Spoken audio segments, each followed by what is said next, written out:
السلام علیکم، کیسے ہیں آپ سب؟ میرا نام ہے سحر علی۔ اردو سٹوری چینل سحر وائز میں آپ سب کو خوش آمدید۔ ہماری ویڈیوز آپ کو اچھی لگیں تو ویڈیوز کو لائک کر کے چینل کو سبسکرائب کر دیں اور نئی آنے والی ویڈیوز کے اپڈیٹ کے لیے بیل آئیکن کو بھی پریس کر دیں۔ یہ کہانی شاہد اور بانو کی ہے، جن کی شادی ماضی قریب میں ہی ہوئی تھی اور شاہد کو کام کے سلسلے میں کسی پہاڑی علاقے میں جانا پڑا۔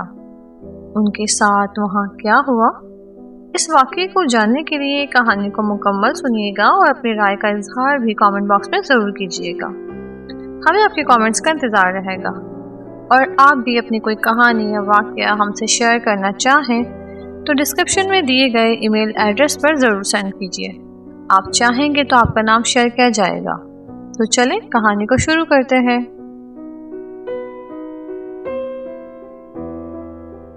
بنگلہ تو اچھا ہے، مگر میرا مطلب ہے یہاں عجیب سی وحشت طاری ہے۔ یوں محسوس ہوتا ہے جیسے ہم کسی فور اسٹار ماحول میں رہ رہے ہیں۔ بانو نے کافی کی پیالی شاہد کی طرف بڑھاتے ہوئے کہا۔ ارے یہ سب تمہارا وہم ہے۔ شاہد نے اخبار ایک طرف رکھتے ہوئے پیالی بانو کے ہاتھ سے پکڑ لی اور پھر ارد گرد نظریں دوڑاتے ہوئے کہا، مجھے تو یہاں ایسی کوئی بات نظر نہیں آتی۔ معلوم نہیں تم یہاں رہنے سے کیوں خوفزدہ ہو۔ شاید تم اس بوڑھی ملازمہ کی باتوں سے خوفزدہ ہو گئی جو بنگلے کی صفائی وغیرہ کرنے آتی ہے۔ بھلا میں اس بوڑھیا کی باتوں میں کیوں آنے لگی؟ لیکن مجھے اکثر ایسا معلوم ہوتا ہے جیسے کوئی چوری چھپے مجھے دیکھ رہا ہو، میرا تعاقب کر رہا ہو، اور ڈرائنگ روم میں تو عجیب خوشبو آتی ہے۔ میں ڈرائنگ روم میں جانے سے بہت گھبراتی ہوں۔ ہاں ہاں، شاہد نے کہہ لگایا، گویا تم یہاں سے پوری طرح نروس ہو چکی ہو۔ تم نے خود ہی اپنے لیے یہ جگہ پسند کی تھی۔ یہ پہاڑی والا بنگلہ، چھوٹا سا خوشنما بنگلہ، بہت اچھا لگا تمہیں؟ شاہد نے کھڑکی میں کھڑے ہو کر دور دور تک پھیلی ہوئی برف پوش پہاڑیوں کی طرف دیکھتے ہوئے کہا، بانو یہاں کتنا سکون ہے، کتنا دل فریب منظر ہے۔ بانو میں تو چاہتا ہوں اس بنگلے کو خرید ہی لیا جائے۔ شاہد نے پلٹتے ہوئے اپنے ہاتھ آہستگی سے بانو کے کندھوں پہ رکھتے ہوئے کہا، توبہ توبہ، میں تو ایک ہفتے کے قیام سے ہی گھبرا گئی۔ آپ تو دفتر چلے جاتے ہیں اور یہاں کی بوجھل سی فضا میرے لیے عذاب بن جاتی ہے۔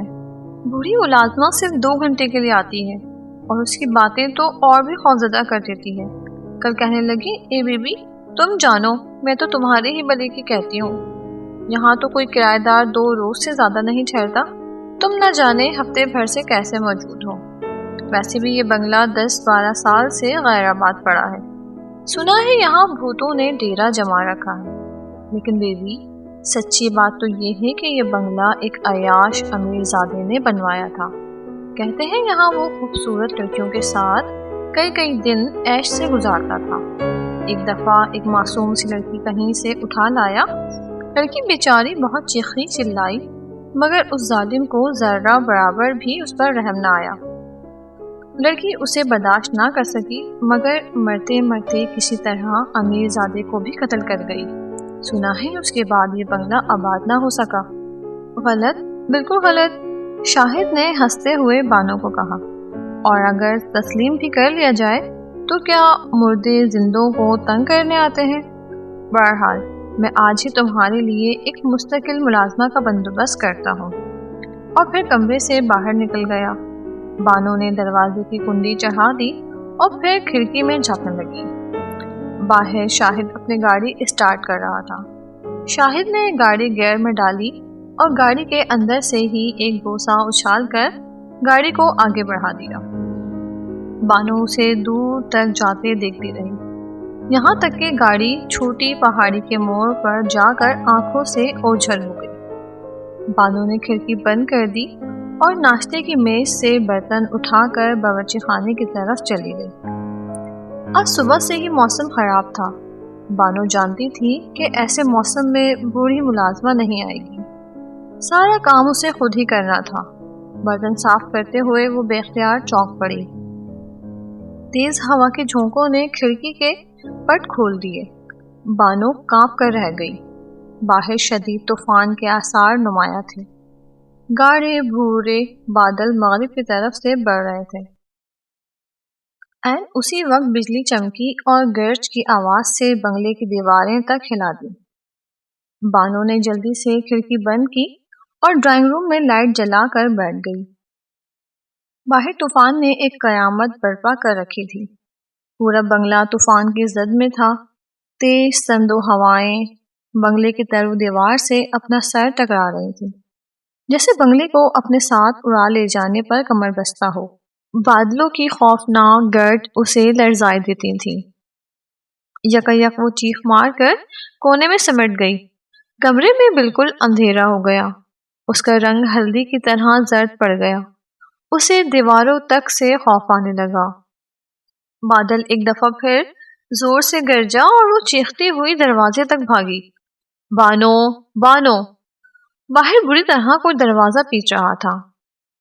خوف میں ڈوبی ہوئی تھی وہ۔ لاشعوری طور پر اس کے ہاتھ کنڈی تک پہنچ گئے اور اس نے دروازہ کھول دیا۔ پھر اس کی وحشت زدہ آنکھیں جم کر رہ گئیں۔ اس کے سامنے شاہد کھڑا تھا۔ وہ شاہد سے لپٹ گئی اور اس نے اپنا سر باہوں کے آغوش میں چھپا لیا۔ آپ آ گئے، اور جو نہ آئے ہوتے تو یہ طوفان… اور شاہد نے اس کا چہرہ اپنی ہتھیلیوں میں لے کر اوپر اٹھا لیا۔ فکرے کو نامکمل رہنے دیا۔ بانو کی گرفت اس کی کمر کے گرد اور سخت ہو گئی۔ باہر طوفان میں شدت پیدا ہو گئی تھی اور وہ دونوں کمرے میں چلے گئے۔ شام تقریباً 5 بجے بانو کی آنکھ کھلی۔ شاہد اس کے پہلو میں بے سدھ پڑا تھا۔ وہ بری طرح تھکن محسوس کر رہی تھی۔ اس کا سارا جسم پھوڑی کی طرح دکھ رہا تھا۔ وہ شاہد کو سوتا چھوڑ کر کافی بنانے کے لیے باورچی خانے میں گئی۔ مطلع اب صاف ہو چکا تھا۔ سامنے کی چھوٹی چھوٹی پہاڑیاں برف کا سفید لبادہ اوڑھے کتنی خوبصورت نظر آئیں۔ اس نے کھڑکی سے جھانکتے ہوئے سوچا، اور اس کے خیالات اسے بیتے ہوئے معمول کی طرف لے گئے، اور اس پر ایک عجیب سی کیفیت طاری تھی۔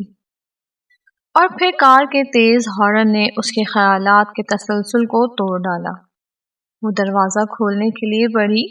شاید کوئی شاہد سے ملنے کے لیے آیا تھا۔ بانو، بانو! دروازہ کھولو! یہ کیا؟ یہ تو شاہد کی آواز ہے۔ اس نے ایک جھٹکے سے دروازہ کھول دیا۔ آپ؟ شاہد اس کے سامنے کھڑا مسکرا رہا تھا۔ بانو کو کمرہ گھومتا ہوا معلوم ہوا۔ وہ تو شاہد کو بستر پر چھوڑ کر آئی تھی۔ تمہاری طبیعت تو ٹھیک ہے نا؟ تم ایک دم زرد کیوں پڑ گئی؟ شاہد نے سہارا دیتے ہوئے کہا۔ وہ اندر بیٹھ کر… آواز اس کے گلے میں دب کر رہ گئی۔ شاہد اسے ایک ہاتھ سے سہارا دیتے ہوئے اندر کی طرف لپکا۔ یہاں تو کوئی نہیں، بیڈ تو خالی ہے۔ شاہد نے کچھ نہ سمجھتے ہوئے کہا۔ وہ یہاں میرے ساتھ ہی تھا۔ وہ بے ہوش ہو کر شاہد کے بازو میں لہرا گئی۔